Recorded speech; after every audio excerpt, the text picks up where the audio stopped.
Mesdames, Messieurs, merci aux équipes pour cette très belle rétrospective 2023, preuve en image du dynamisme des établissements et de notre association. Je vais juste rajouter l'arrivée au conseil d'administration de l'association de 2 représentants des personnes en situation de handicap qui font leur place tout doucement au sein du conseil. Bonjour à tous. L'année 2023 a connu des périodes où notre association a été confrontée à des défis complexes et à des situations inattendues. Pourtant, c'est dans ces moments difficiles que nous constatons l'émergence d'un véritable esprit de solidarité, d'innovation et de détermination qui caractérise notre collectif. Le bilan de 2023 témoigne de notre capacité collective à relever les défis. Les réalisations sont le reflet de notre capacité à nous adapter, à innover et à travailler ensemble pour le bien de tous. Citons quelques-unes de ces réalisations. Le lancement de la formation action sur l'autodétermination des personnes. La création d'un journal associatif 100% facile à lire et à comprendre. Un développement notable de la plateforme d'accompagnement et de répit Emma, signe du besoin important d'accompagnement des aidants. L'ouverture d'une classe externalisée à l'école Montaigne de Carvin. Le démarrage des travaux du Clos du Bord des Eaux à Hénin-Beaumont. La communauté d'agglomération d'Hénin-Carvin a décidé de nous soutenir financièrement par l'octroi d'une subvention de 150 000 €. Nous remercions vivement le président Christophe Pilch et le conseil communautaire pour le soutien qu'il nous accorde. La poursuite de notre engagement partenarial dans la dynamique territoriale sur l'économie sociale et solidaire. Nos professionnels, par leur dévouement sans faille, ont fait preuve d'une résilience exceptionnelle. Ils ont mis leur richesse, leurs expertises, leurs talents au service des parcours de vie des personnes et de leurs proches aidants, avec toujours la même volonté de faire mieux, en adaptant leurs pratiques professionnelles pour répondre aux besoins évolutifs des personnes et de leurs proches. Leur engagement envers le bien-être de chacun est la pierre angulaire de nos actions. Les familles, quant à elles, par la confiance qu'elles nous témoignent, ont été une source de reconnaissance. Quant aux partenaires, par leur collaboration fructueuse, nous permettent d'avancer. Ensemble, nous avons renforcé nos liens et travaillé main dans la main pour atteindre nos objectifs communs. 2024, année du déménagement du siège de l'association, enfin des locaux dédiés à la vie associative, plus de 40 mètres carrés, qui permettront à l'animation de proposer aux parents des rencontres, des ateliers, des temps de répit. La liste n'est pas exhaustive. Des salles de réunion suffisantes pour pouvoir nous réunir quand nous le voudrons. Nous disposerons au rez-de-chaussée d'une belle salle de rangement pour notre matériel de l'association.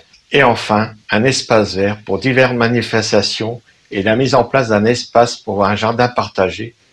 Tous ces lieux permettront à la vie associative de se développer. La priorité du conseil d'administration pour 2024 est la recherche de bénévoles et de futurs administrateurs, afin d'assurer dans les années à venir la pérennisation de la gouvernance associative. Il ne peut pas y avoir d'association parentale sans engagement des parents des personnes accueillies, afin de garantir une qualité d'accueil, d'écoute et d'empathie que défendent les APUI. C'est le message que nous devrons faire passer aux parents. 2024 sera pour moi ma dernière candidature au poste d'administrateur et mon dernier mandat de président. En 2024, nous poursuivrons notre combat avec les autres associations de la région pour les oubliés de Ségur et pour la reconnaissance à la juste valeur des professionnels des métiers de l'humain. Faisons le vœu que les travaux de la réforme de notre convention collective aient une avancée significative en 2024. Nous nous mobiliserons avec nos instances nationales, régionales et départementales pour que l'impact financier de la réforme des ESAT soit reconnu par le gouvernement et financé à sa juste valeur et que nos ESAT continuent à accueillir les personnes les plus éloignées du travail. Certes, des nouveaux droits pour les travailleurs d'ESAT est une très bonne chose, mais veillons à ce que ces établissements restent des établissements médico-sociaux.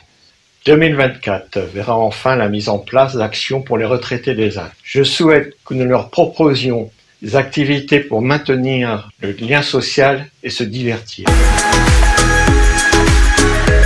Alors que nous tournons la page vers 2024, nous le faisons avec optimisme et détermination.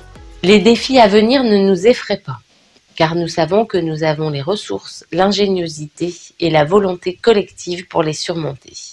Alors, au programme de 2024, la création d'un restaurant d'application à l'IME L'Envol, site de Carvin, l'ouverture de l'habitat inclusif Le Ponchelet à Hénin-Beaumont, l'emménagement de l'UASA et du SAVS au domaine du Moulin sur Carvin, qui permettra très rapidement la concrétisation de projets de vie. Une inauguration sera organisée en 2024. L'ouverture du magasin de Carvin par l'entreprise adaptée, un concept Fripe Store, c'est-à-dire un lieu ressource ouvert à tous et dédié à la mode durable. Vente de vêtements de seconde main, espace créateur, dépôt de pressing, bar à couture, service de broderie, sérigraphie et upcycling. L'engagement d'un projet architectural visant à installer l'entreprise adaptée sur le site de Montigny-en-Gohelle. De nouvelles actions également pour défendre le secteur médico-social, la qualité d'accompagnement des personnes et des proches aidants et les conditions de travail et salariales des professionnels. 2024, l'année des Jeux olympiques et paralympiques. Nous envisageons l'organisation d'Olympiades à l'échelle associative, un projet d'envergure, source de partage, d'unité et de solidarité, où chacun pourra repousser ses limites et donner le meilleur de lui-même. Et enfin, une fin d'année 2024 qui, nous l'espérons, verra l'emménagement du SAJ, du Femmes Accueil de Jour, de l'EMA et du siège au Clos du Bord des Eaux. Alors, en 2024, ensemble, continuons de construire une association agile et résiliente où l'entraide et l'innovation contribuent à notre réussite. En cette nouvelle année, continuons cette aventure collective avec confiance et audace. Chaque défi est une opportunité pour grandir, chaque réussite est le fruit de notre collaboration. Meilleurs vœux pour cette année 2024, pleine de succès et de réalisations. Merci. Le moment est venu de vous présenter mes meilleurs vœux pour cette année 2024. Je souhaite à chacune et à chacun d'entre vous une nouvelle année pleine de bonheur, de moments petits et grands, et surtout la santé, source de toute énergie présente et à venir. Sans transition, 2024 commence par une belle surprise. 2024 marque non seulement le début d'une nouvelle année, mais également le début d'un chapitre revitalisé et dynamique pour l'association. Alors, ne manquez pas demain la présentation de notre nouvelle identité visuelle de l'association.